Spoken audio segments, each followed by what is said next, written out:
嗨，各位观众大家好，欢迎回到鹦鹉小木屋。今天是宠物鸟图鉴的第15集。我们今天要介绍的宠物鸟不是鹦鹉科的哦，它是一种跟麻雀的体型相近，食物也相似，但是拥有一身洁白外衣的鸟类。它们也是相当多人饲养，而且相当亲人的一个品种哦。那我们就开始今天的影片吧。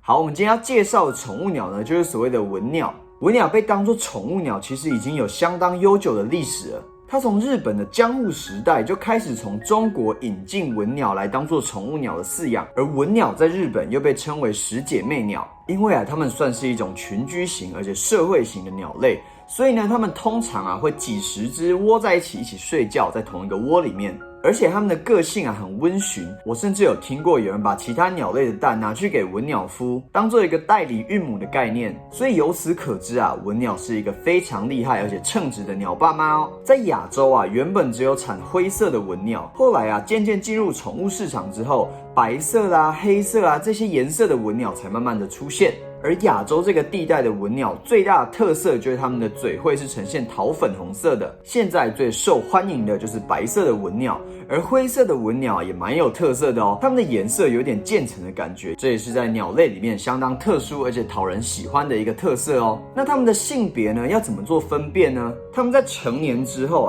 雄鸟呢会不断的鸣叫，而且你看起来会比母鸟来的亢奋很多。再来它们雄鸟的嘴会会比母鸟来的深一点，鲜艳一些。接下来我们来介绍一下文鸟的历史。据说在400年前就开始有中国人开始饲养文鸟了。不知道大家有没有听过鸟挂？在万华的那些地带，或者是一些路边的占卜的地方，偶尔你可能会看到鸟挂。而所谓的鸟挂呢，很常就是利用白文鸟来当做占卜的一种媒鸟。文鸟在出笼之后呢，它会简单的去抽一支签，而占卜的人呢，再利用这支签向客人解释它的签文内容。不止在台湾有可能看到，在香港这个鸟挂也十分的流行。我们前面讲到，它们跟麻雀的大小有点相似，而且它们的食物也相近。那其实呢，它们跟麻雀一样，都是一种农业的害鸟哦。它们在亚洲呢，主要分布在中国长江的南部，还有东南亚以及印度的地方。我们在华人的社会里面，想到偷吃谷物的鸟类通常会第一个想到麻雀。而在菲律宾、印尼一带呢，他们想到第一个的农业害鸟就是所谓的文鸟。而文鸟它们的繁殖力也很强，在中国北方的地带，它们在秋冬春这3季都有可能进行繁殖。这边跟大家分享一个我在国小的时期养文鸟的经验。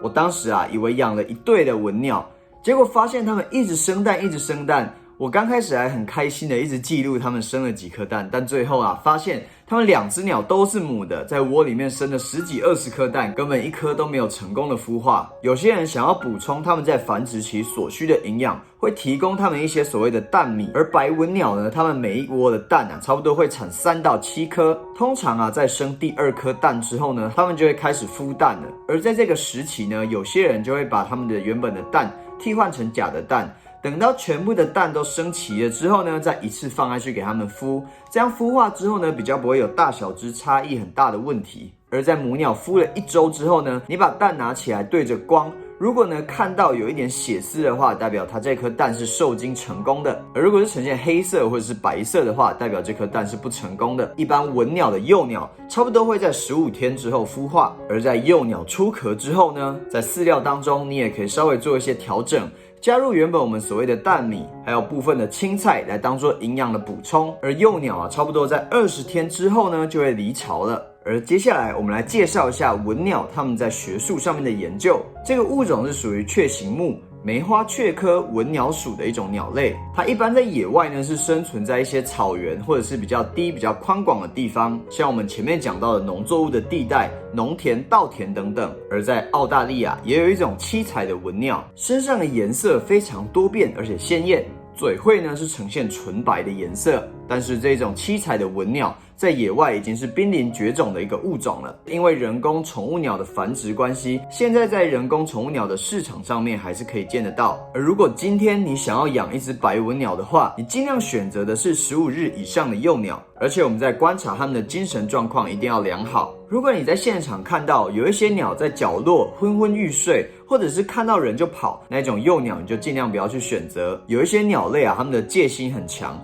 我们要把它当作宠物鸟呢，其实是比较不适合的哦。而文鸟最吸引人的地方呢，就是它们跟人类的互动。所以说，如果你想要一只很亲人的文鸟，你基本上都要从幼鸟开始饲养。而饲养文鸟的幼鸟不是一件很简单的事情，除了你每一天都要注意它们的进食状况、健康状况，在跟它们互动的时候，也要开始训练它们的行为。我之前在网络上也有看过有人利用口哨的方式来培养它们的条件反射行为。你要喂它们吃东西的时候，就吹口哨。当他们听到口哨的声音的时候，他们就知道有食物可以吃了，而文鸟就会被你吸引过来。那现在呢，我来帮你整理一下你在养文鸟之前你需要知道的几件事情。第一件事情就是喂食的部分，它们每天的食物的种类最好都要超过3种、4种以上，而像是带壳的谷物啦、种子啊，还有一些干净的蔬菜都很不错。不过呢，要记得这些生鲜的食物要注意，天气比较热的时候很容易坏掉，所以一次呢不要放太多。再来第二件事情，白文鸟呢，它们是一种很喜欢水的动物，所以当它们看到水盆的时候，就会迫不及待的想要进去洗澡。而每一周我们帮它沐浴的频率呢，差不多1到2次左右。但是呢，我们要知道鸟类的羽毛都有分泌它们天然的油脂，所以在洗澡的时候，你们不要放热水给它们洗澡。我们去控制的温度呢，就是我们手放到水盆里面的时候，感觉是冷的，这样子就可以了。不要把你的手放进去的时候还觉得是烫的。温度过高的热水呢，就很有可能溶解它们羽毛上面的脂肪，而水分渗进它们的皮肤之后，它们很有可能就会因此而感冒了。好，第三件事情就是文鸟的检语。有些人会怕文鸟跑掉，然后就帮他们进行检语。之前在影片里面也有做过检语与放飞的理性分析。而在文鸟这种小型的鸟类当中，如果你过度的帮他们修剪羽毛，修剪过后的羽毛可能让他们在飞行的时候非常的不平衡，而很多案例都是因为这样修剪了羽毛之后飞不好而坠地，造成胸腔积血，